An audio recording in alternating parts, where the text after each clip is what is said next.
আসসালামু আলাইকুম ভিউয়ার্স, কিভাবে আমরা ব্রিজের নিচে দিয়ে জাহাজটি নিয়ে যাচ্ছি সেই দৃশ্যটি ধারণ করা। এটি হলো শীতলক্ষ্যা নদীর মোহনায় অবস্থিত মুন্সিগঞ্জের মুক্তারপুর ব্রিজ।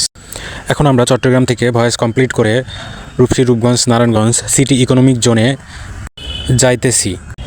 লোড অবস্থায় এই মুন্সিগঞ্জ মুক্তারপুর ব্রিজটি পার হওয়া খুবই সহজ, কোনো রিস্ক থাকে না। কিন্তু খালি অবস্থায় এই ব্রিজটি পার করতে হলে জাহাজে প্রচুর পরিমাণ ফ্রেশ ওয়াটার ব্যালাস্টিং করতে হয়।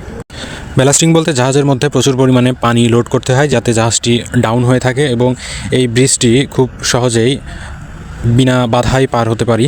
শীত মৌসুমে কম পরিমাণ পানি ব্যালাস্টিং করে ব্রিজটি পার করা সম্ভব, কিন্তু বর্ষাকালে নদীতে পানি বেশি থাকার কারণে অধিক পরিমাণ পানি জাহাজে ব্যালাস্টিং করে তারপর আমরা এই ব্রিজটি পার হয়ে থাকি।